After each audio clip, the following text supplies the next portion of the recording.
Hello everyone, मैं आकाश तिवारी और आप देख रहे हैं आकाश ऑफ क्लासेस, जिसमें देख रहे हैं basic unit of chemistry. Basic unit of chemistry का पार्ट नंबर 11 बन रहा है। यानी आप लोग 10 पार्ट बैक टू बैक देख चुके हैं। आपको 10 लेक्चर बैक टू बैक मिल चुका है। अब आप 11 नंबर पर आ रहे हैं। यानी आप लोग ज़्यादा हद तक केमिस्ट्री सीख चुके हैं और समझ चुके हैं। आपने अगले लेक्चर में बंध देखा था, बंध के प्रकार देखा था। ये सब आपने बिल्कुल देख चुके हैं। उसमें हम ज़्यादा हद तक बंध के बारे में बता चुके थे। अब आज हम इसमें भी बात करेंगे। उसमें हम केवल एक ही बंध बताया था, वो आपका आयनिक बॉन्ड था या आयनिक बंध था। आयनिक बंध के बारे में हम पूरी जानकारी आपको दे चुके हैं। उसके बाद में आज हम बात करेंगे वो सहसंयोजी बंध। तब तक के लिए हमारे क्लास में आप लोग बने रहिए। हाँ, और एक बात और करिए, देखिए आप लोग वीडियो आप लोग को पर डे मिल रहा है, आप लोग देख रहे हैं, आप लोग सीख रहे हैं, ये तो अच्छी बात है ही है। इसके साथ आप हमारे चैनल को सब्सक्राइब करिए, लाइक करिए और शेयर करना बिल्कुल मत भूलिए। और अपने दोस्तों के पास ज़रूर शेयर करिए कि जब आप साथ बैठो तो पढ़ने का मज़ा अलग रहे। हाँ, और ये क्लास देखने के बाद अगर आप अपनी कोचिंग या स्कूल, कॉलेज कहीं पे बैठोगे तो आपका एक अलग लुक रहेगा, यानी आप हर जगह बेहतर रहोगे। इसलिए मैं इसे सोच रहा हूँ, जीरो से सिखा रहा हूँ कि आपका स्ट्रांग जब जड़ आपका स्ट्रांग हो जाएगी तो आपको ऊपर चढ़ने में दिक्कत नहीं पड़ेगी।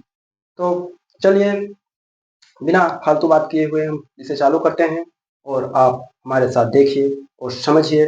लेकिन हाँ, एक बात मैं और कहूँगा, अगर आप बीच में आए हैं या हमारा ये पहला ही लेक्चर देख रहे हैं तो आप 10 उसे पहले करिए, उसके बाद में ये देखिए, तब आपके समझ में बेहतर आएगा।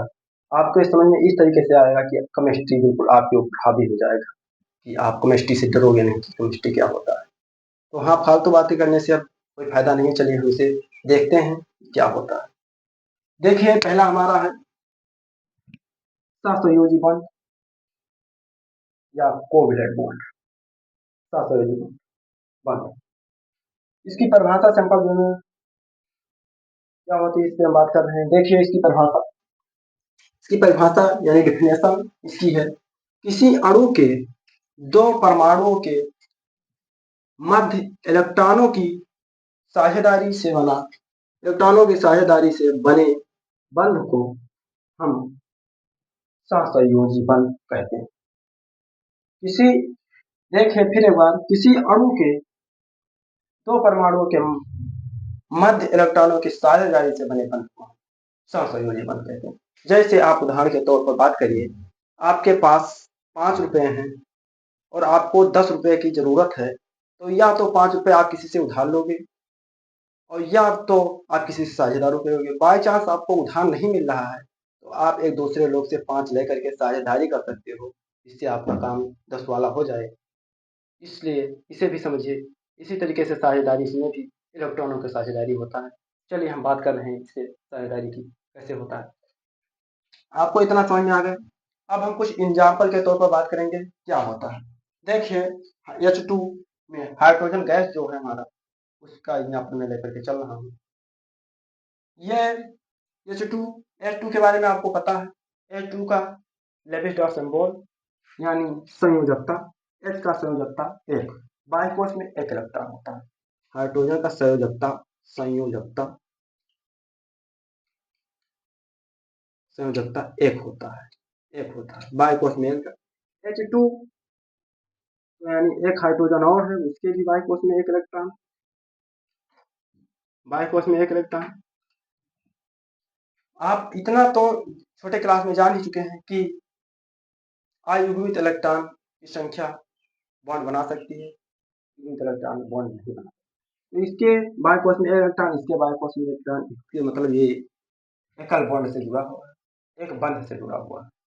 आप ये बेहतर ऐसी जानकारी जान चुके हैं कि अगर हाइड्रोजन गैस है तो ये आपस में एक सिंगल बॉन्ड से जुड़ा हुआ है, यानी यह एक सहसंयोजी बंध का उदाहरण।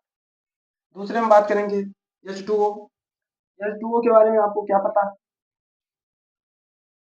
H का लघुता सिंबल 1, H का LDS संकेत 1 होता है, संकेत एक होता है, एक मतलब इसके बाइकोस में इलेक्ट्रॉन, दो हाइड्रोजन है तो इसके भी बाइकोस में दो इलेक्ट्रॉन।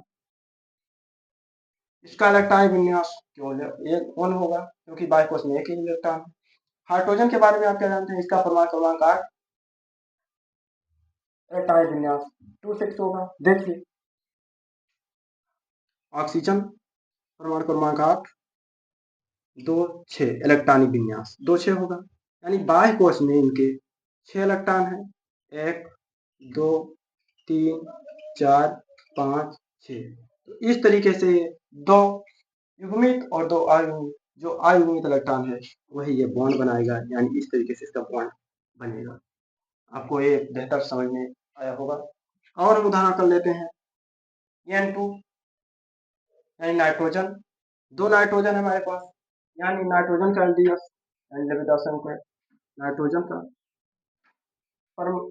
का परमाणु क्रमांक 7 लेविडास सिंबल यानी 2, मतलब संयोजकता 2 और 5 होगा। बाइकोस में 5 इलेक्ट्रॉन। देखिए 1 2 3 4 5, यानी इसके पास 3 बॉन्ड बनाने की क्षमता है। और एक और नाइट्रोजन है, दो नाइट्रोजन है, दोनों को हम यहाँ पर ओपन करके दिखा रहा हूँ। 1 2 3 4 5, इस तरीके से ये ट्रिपल बॉन्ड बना रहा है।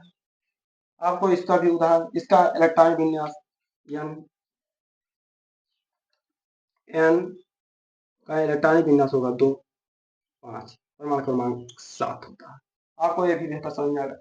हाँ, अब एक बात हम और आपको डिटेल्स में बताऊंगा, वो आप देखिए सहसंयोजी बंध के प्रकार।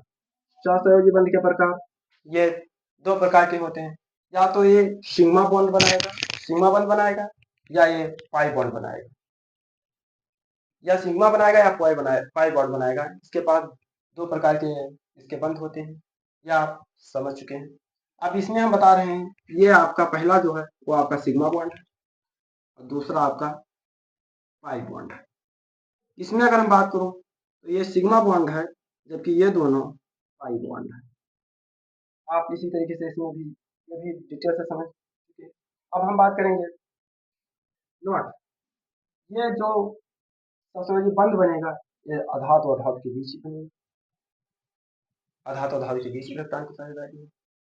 दूसरी बात हम बात करेंगे, इसमें केवल अयुग्मित इलेक्ट्रॉन की बंध बना सकते हैं, साझेदारी कर सकते हैं, युग्मित साझेदारी नहीं करते हैं। चलिए कुछ और बेसिक जानकारी दे। इसका लिपिड सिंबल, हाइड्रोजन का लिपिड सिंबल 1 होता है, जबकि हाइड्रोजन यहाँ भी है एलडीएस 1, और ऑक्सीजन ओ का 2 होता है, 2 होता है एलडीएस, एलडीएस 2 होता है। नाइट्रोजन की बात करें एलडीएस, एलडीएस तो इसका 3 होता है, 3 होता है, और दो नाइट्रोजन है तो 3 इसका भी होगा। ओ की बात करें ऑक्सीजन की एलडीएस तो 2 होता है, इसके बाद इलेक्ट्रॉन 2 होता है। तो आपको इसी तरीके से संयोजकता इस सब चीज की बेसिक जानकारी मिल चुकी है। आप इस पे रिवीजन करिए। उसके बाद हम, यह आपका सहसंयोजी बंध है तो उसके बाद लाएंगे उप सहसंयोजी बंध के बारे में बताने की कोशिश करूंगा। और आप हमारा चैनल सब्सक्राइब करिए, लाइक करिए और शेयर करिए। यही आप लोग के द्वारा दिए गए मैं मेहनत का दिए गया फल है, आप जो हमें दे सकते हैं। और इससे आगे मैं और कुछ बातें कहूँगा कि आप लोग अगर नहीं शुरू से देखें तो प्लीज शुरू से देखिए, तभी आपके समझ में आएगा। ये पार्ट 11 है, पार्ट 11 है। तो मैं अभी ये क्लास यहीं पर समाप्त करता हूँ। तब तक के लिए आप लोग इसे देखिए। जय हिंद।